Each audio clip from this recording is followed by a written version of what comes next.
Fish was a little, gentle-looking man who appeared friendly and trusting, but when he was alone with his victims, the monster inside him erupted, a monster so wicked and vicious that his actions appear unfathomable. He was also known as the Gray Man, the Werewolf of Wisteria, the Brooklyn Vampire, the Moon Maniac, and the Boogeyman. Fish was born on May 19, 1870 in Washington, D.C., to Randall and Ellen Fish. His family had a lengthy history of mental illness. His uncle was diagnosed with mania. His brother was committed to a state mental facility, and his sister was labeled with a mental affliction. His mother experienced visual hallucinations. 3 other relatives were diagnosed with mental illnesses.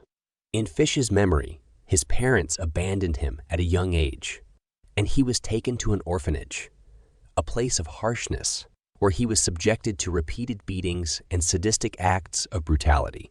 He allegedly began to look forward to the abuse since it gave him pleasure. When asked about the orphanage, Fish said, "I was there till I was nearly 9, and that's where I got started wrong. We were unmercifully whipped. I saw boys doing many things they should not have done." Ellen Fish, now a widow, obtained a government job by 1880 and quickly removed Fish from the orphanage. He had minimal formal schooling and learned to work with his hands rather than his intellect as a child. Fish established a relationship with another boy not long after returning to live with his mother, who introduced him to drinking pee and eating feces. According to Fish, he moved to New York, around 1890 and began his crimes against minors. He began molesting boys after making money as a prostitute. He enticed youngsters away from their homes, tormented them in various ways. His favorite was a paddle laced with razor nails, and then raped them. His sexual fantasies with children became increasingly diabolical and weird over time, frequently culminating in their murder and cannibalization. He married in 1898 and had 6 children. The kids enjoyed normal lives until 1917, when Fish's wife left him for another man. They remembered Fish occasionally inviting them to engage in his sadomasochistic games at the time. In one of these games, he instructed the kids to paddle him with the nail-filled paddle until blood streamed down his legs. He also liked sticking needles into his skin. Fish wrote to ladies listed in personal columns of newspapers when his marriage failed, outlining in vivid detail the sexual actions he wanted to do with them. The descriptions were so filthy and disgusting that they were never made public, even being used as evidence in court later. No woman, according to Fish, ever responded to his emails asking for their help in delivering pain. Fish honed his house painting skills and frequently worked in states across the country. Some speculated that he chose states with a high African American population because he anticipated authorities would spend less time looking for the killer of an African American child than a Caucasian youngster. As a result, he chose black youngsters to be tortured with his instruments of hell, which included a paddle, a meat cleaver, and knives. Fish responded to an ad placed by 18-year-old Edward Budd, who was searching for a part-time job to help with the family's money. Mr. Frank Howard, who introduced himself as Fish, met with Edward and his family to discuss Edward's future. Fish informed the family that he was a Long Island farmer, searching for a strong young guy to work for $15 per week.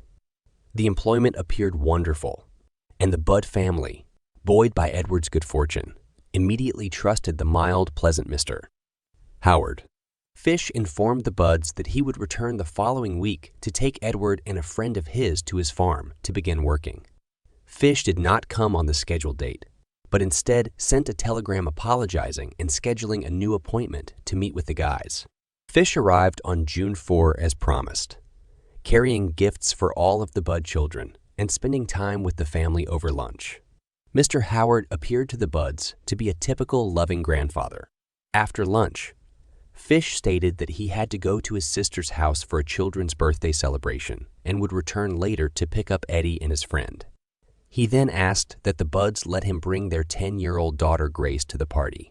Unbeknownst to her, her parents agreed and dressed her in her Sunday best. Grace left the house, excited to go to a party and was never seen alive again. Grace's disappearance was investigated for 6 years before detectives made a significant break in the case. Mrs. Budd received an anonymous letter on November 11, 1934, detailing her daughter's murder and cannibalism. Mrs. Budd was tormented with details about her daughter being brought to a vacant house in Worcester, New York, where she was stripped naked, strangled, hacked into pieces, and devoured. As if to reassure Mrs. Budd, the author emphasized unequivocally that Grace had not been sexually molested. Tracing the paper on which the letter was written eventually led authorities to Fish's flophouse. Fish was apprehended and instantly confessed to the murders of Grace and the other children. Fish appeared to the cops as the devil himself, smiling as he detailed the gory details of tortures and deaths. Fish's trial began on March 11, 1935, and he pled innocent by reason of insanity. He said that voices in his head told him to murder children and do other heinous crimes. Despite the fact that multiple physicians described Fish as mad, the jury determined that he was sane and guilty following a 10-day trial. He had been sentenced to death by electrocution. Fish was electrocuted on January 16, 1936, in Sing Sing Prison in Ossining, New York, a technique he apparently considered the ultimate sexual thrill, however. That evaluation was later discarded as hearsay